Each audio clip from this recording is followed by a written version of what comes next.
Good afternoon, dear students. I am Pawar sir. I hope you are studying well at home.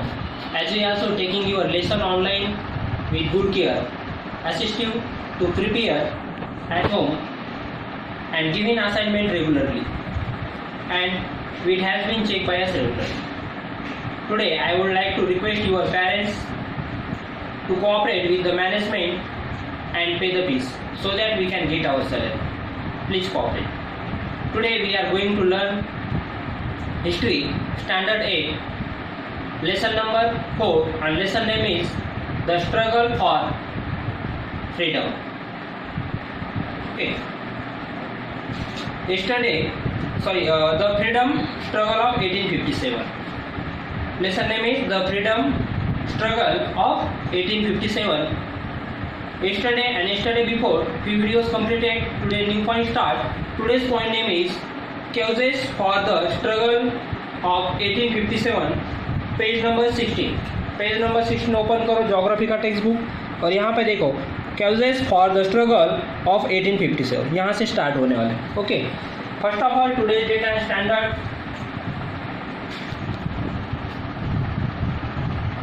Standard 8.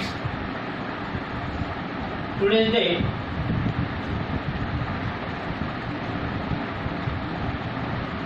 5 September 2020. Subject History.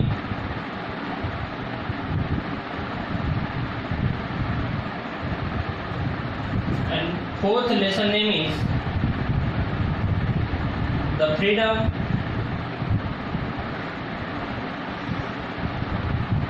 Struggle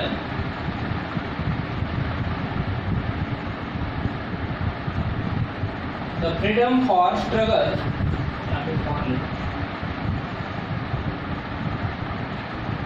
1857. Okay, and today's point name is Causes for the Struggle of 1857.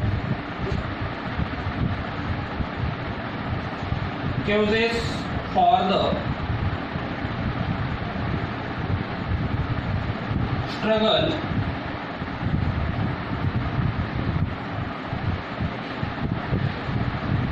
of 1857. यहाँ से start हो. Look at the textbook and listen carefully. During the British period, there were many kingdoms in India. अब देखो during मतलब कि pre British period के पहले, pre मतलब बिफोर, उसके पहले many kingdom in इंडिया में बहुत सारे ऐसे किंगडम थे. मतलब किंग का वहाँ का राज चलता था, किंग के ही वहाँ पे रूल चलते थे उस एरिया में. और जो किंग के रूल थे वो ब्रिटिश के रूल से अच्छे थे फार्मर के लिए. उन्हें वो लैंड देते थे, पैसा. इसके पहले मैंने बताया कि पैका रिबेलियन के थ्रू लोगों को लैंड देते थे उनकी, और फार्मर को वहाँ पर फिर फार्मर क्या करते थे, वहाँ पर क्रॉप निकालते थे. कुछ क्रॉप वो लेते थे, कुछ किंग को देते थे. तो ऐसा करते थे. जब ज़्यादा फैमिन हो जाता था, फेमिन मतलब खाने की कमी हो जाती थी, सूखा हो जाता था, ओके, उस समय क्या करते थे, वो लोगों को माफ भी कर देते थे किंग. मगर ब्रिटिश लोग ऐसा नहीं करते थे. ऐसे पहले बहुत सारे किंगडम थे इन इंडिया में. Whatever changes took place at the center never affected the village system. और इसका ज़्यादा करके जो अफेक्ट हुआ था चेंज, whatever changes, मगर ब्रिटिश पीरियड में क्या हुआ था, बहुत सारे चेंजेस हो गया. Okay, centre never affected the village system. और विलेज सिस्टम के ऊपर इसका बहुत असर हुआ था, क्योंकि विलेज सिस्टम में ज़्यादा किंगडम क्या करते थे, अपनी लैंड लोगों को देते थे और उस पर वो क्रॉप निकालते थे, मेहनत करते थे. ओके, और किंग को भी उसमें से मार लेते थे, वो भी कुछ मार लेते थे उसमें से. मगर ब्रिटिश के रूल में सब चेंज हो गया था. The village system continue as it is, but the British changes the prevalent system and try to set up a new system.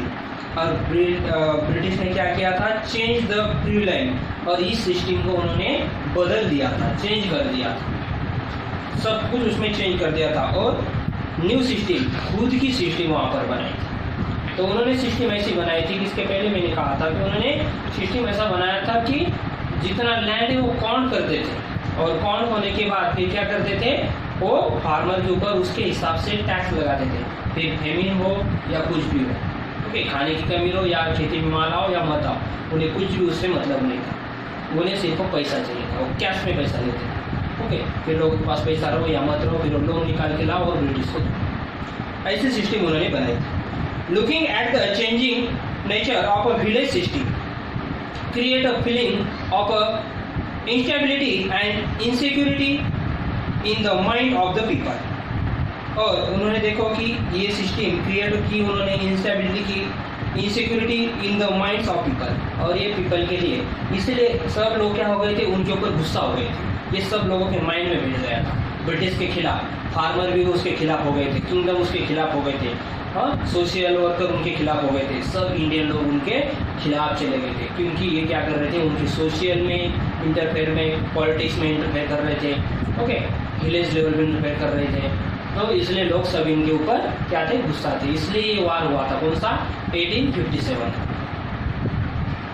Next point है इकोनॉमिक कॉजेस। अब इसके पहले मैंने बताया था इकोनॉमिक कॉजेस क्या क्या है इंट्रोडक्शन पार्ट में। सेकंड पॉइंट है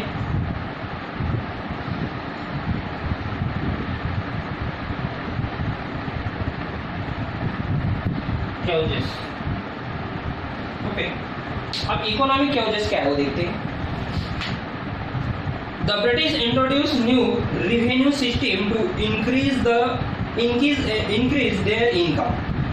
अब देखो ब्रिटिश ने क्या किया था, introduce new revenue system. Revenue system मतलब क्या, टैक्स कलेक्ट करना। ये रेवेन्यू सिस्टम को कहते हैं कि उन्होंने ये सिस्टम क्या की थी, स्टार्ट की थी ब्रिटिश लोगों ने टैक्स वसूल करने के लिए, इनकम टैक्स वसूल करने के। टैक्सेस वर फोर्सिबली एक्सट्रैक्ट, फोर्सफुली वो टैक्स, फोर्स से वो टैक्स कलेक्ट करते थे। Extracted and from the farmers, किससे लेते जो फार्मर्स से। जैसे कि मैंने कहा उनकी लैंड काउंट कर लेते थे, फिर उनसे डायरेक्ट उसके ऊपर टैक्स लगा देते। कैसा टैक्स, देखो कि उसकी वजह से कुछ फैक्ट्री भी हमारी कोलैप्स हो गई थी। ओके, ये बहुत सारे नुकसान हुआ था इंडियन लोगों का, क्योंकि उनका ही मटेरियल सब यहाँ पे चल रहा था, उनके ऊपर उनका टैक्स कम था, उनके लोगों के टैक्स कम था, मगर हमारे लोगों की जो इंडियन लोग हैं उनके ऊपर उन्होंने टैक्स बढ़ा दिया। 10 रुपीज़ का अगर मटेरियल रहा तो उसके ऊपर 10 रुपीज़ ही टैक्स लगाते थे। 10 और 10 कितना, 20 रुपीज़ में वो फिर माल आम लोगों को खरीदने पड़ता था, कंज्यूमर। ओके, सेलर फिर उसमें वो बाइंग करता था और वो बाय करते थे, सेल करता था सेलर। ओके, रिटेलर, वो जैसे कि इकोनॉमिक पार्ट रिटेलर होते। ओके, तो वैसे ही यहाँ पे सिस्टम चल रहा है, इसलिए यहाँ पे कंपनी भी बंद हो गई थी, फार्मर के जीना हराम कर दिया था उन लोगों ने। As a result of it is the agriculture system collapse. इसलिए कोलैप्स मतलब क्या कि वो टूट गई थी, वो बहुत क्या हो गए थे कि वो कुछ कर नहीं पा रहे थे उनके हिसाब से, वो कोलैप्स हो गई थी, पूरे पूरे वो लॉस में चले गए थे, लोन लेना पड़ रहा था उन्हें बैंक से। To sell the British goods in India and enjoy profit was the policy of the British. और वो क्या करते थे, देखो, goods in India and enjoy profit, उससे प्रॉफिट कमाते थे। इंडिया का गुड्स ले जाते थे, यहाँ से रॉ मटेरियल इंडिया से वो ब्रिटेन में ले जाते थे, ब्रिटेन से वहाँ से कॉटन, यहाँ से देखो कपास ले जाते थे। मटेरियल कैसा मटेरियल था वो, कॉटन, वो रॉ मटेरियल था, और वो ब्रिटेन में ले जाकर उसको क्या करते थे, उसका मशीन से मटेरियल बनाते थे, अच्छा मटेरियल। जैसे कि आप हमारे यहाँ से कॉटन ले जा रहे, वहाँ जाकर ड्रेस बना रहे, और वो ड्रेस लाकर यहाँ पर इंडियन लोगों को ही वो बेचेंगे।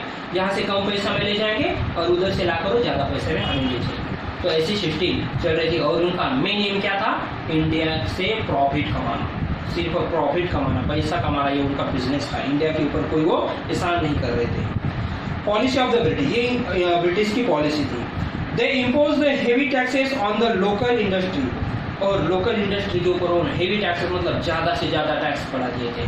इसलिए हमारे यहाँ की जो प्रॉपर की इंडस्ट्री है वो सब कोलैप्स हो गई थी, सब खत्म हो गई थी, क्योंकि उसके ऊपर ज़्यादा। सपोज देखो क्या, वो जब ये हमारे कंट्री में लाकर उनका मटेरियल बेचते थे, उस समय समझो वो मटेरियल की फिक्स प्राइस थी 10 रुपीज़, तो उस प्राइस के ऊपर वो अगर इंडियन वाला कोई कंपनी वाला प्रॉफिट वहाँ पे कमा रहा है या वो बिजनेस कर रहा है, तो उसके ऊपर वो टैक्स ज़्यादा करते थे, और ब्रिटेन के पॉलिसी के ऊपर, ब्रिटेन के मटेरियल के ऊपर उनका टैक्स कम होता था। सपोज सीधे से देखो कि आप समझो कि आप एक मटेरियल है, समझो बुक है, और ये इंडिया का है और ये ब्रिटिश का बुक है, सेम बुक है, दोनों भी सेम बुक है, दोनों की प्राइस सेम है। इसकी प्राइस है 10 रुपीज और इसकी प्राइस है 10 रुपीज, मगर इसके ऊपर वो टैक्स क्या करते थे, ब्रिटेन ही का है इसलिए उसके ऊपर सिर्फ 1 रुपीज टैक्स लगा देते, क्योंकि टोटल कितने में मिल रहा था, 11 रुपीज। अभी इंडियन है करके इसके ऊपर क्या कर रहे थे, 10 रुपीज का टैक्स लगा रहे थे, 10 रुपीज के ऊपर 10 रुपीज, इसलिए टोटल कितने में हो रहा था ये बुक, 20 रुपीज में। फिर इंडिया का बुक इंडियन लोग खरीद रहे थे क्या, नहीं, क्योंकि इसके ऊपर उन्होंने क्या कर दिया था, टैक्स ज्यादा बढ़ा दिया था, और ब्रिटेन के बुक के ऊपर उन्होंने टैक्स क्या किया था, कम किया था। इसलिए लोग क्या करते थे, आम लोग क्या करते थे, उन्हें क्या मालूम, आम लोगों को मालूम होता है क्या, नहीं। तो फिर वो क्या कर रहे थे कि जैसे कि ये इंडिया का जो रेट है, ये ब्रिटेन का रेट कम है, इसलिए ये बुक खरीद रहे थे लोग, इसलिए इंडियन फैक्ट्रीज, इंडियन कंपनीज क्या हो रही थी, कोलैप्स हो रही थी, खत्म हो रही थी। जैसे कि अभी देखो अभी इंडिया में चल रहा था चाइना का प्रोडक्ट, चाइना का प्रोडक्ट है, चाइना के मोबाइल कितने मतलब बहुत कम रेट में मिलते, कम इंडिया के मोबाइल से, और फिर हम क्या करते, अदर मटेरियल वो कम रेट में मिल रहा है इसलिए हमें क्या लेना है, ऐसा हम सोचते और वो खरीद लेते। तो ऐसा नहीं होना चाहिए। जैसे कि अभी गवर्नमेंट ने कुछ ऐप्स बंद कर दिए, वो चाइना के थे, पैसा उन्हें जा रहा था, तो ये होना चाहिए ओके, हमारे ही कंट्री का मटेरियल हम कहाँ में खरीदना चाहिए, और जो हमारे कंट्री में बनता है वही हमें लेना चाहिए, और ज़्यादा से ज़्यादा हमारे कंट्री में प्रोडक्ट होना चाहिए ओके। इसमें बहुत ध्यान रखो क्योंकि ये हमें समझ में आना चाहिए, दूसरे को तो नहीं समझ में आएगा। Impose heavy taxes on the local industry. Okay, the handicrafts and textile industry of India were running many Indian artisan because unemployed. देखो बहुत सारे आर्टिजियन, मिनी इंडियन आर्टिजन मतलब अनएम्प्लॉय हो गए, क्योंकि इंडिया के फैक्ट्री बंद हो रही थी, इंडिया के ऊपर टैक्स ज़्यादा बढ़ रहा था, और लोग अनएम्प्लॉय मतलब सब लोगों को जॉब नहीं मिल रही थी, फिर बेकारी बढ़ रही थी। They had growing the disconnected in their the mind against the British, और इसलिए डिस्कनेक्ट हो गए थे सब लोग इंडिया से, अपने सॉरी ब्रिटेन से, इंडिया के लोग, और इसलिए 1857 का वार हुआ था। इतने सारे जुल्म हो रहे थे, ये सब उसका रीज़न था। 1857 के पहले ये सब रीज़न लोगों ने ध्यान में लिया था, और एकदम से जाकर उन्होंने ये वार नहीं किया था, मगर ब्रिटिश लोगों का कहना था, उन्होंने कहा था इंडिया के लोगों ने कुछ सोचा समझा नहीं, डायरेक्ट वार कर दिया।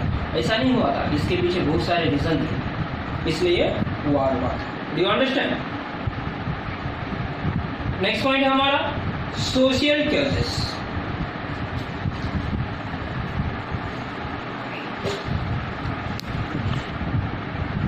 नेक्स्ट पॉइंट क्या है, सोशल कॉजेस ओके। ये पॉइंट हम कल की वीडियो में देखेंगे। Now stop lecture, we will meet next video. Thank you.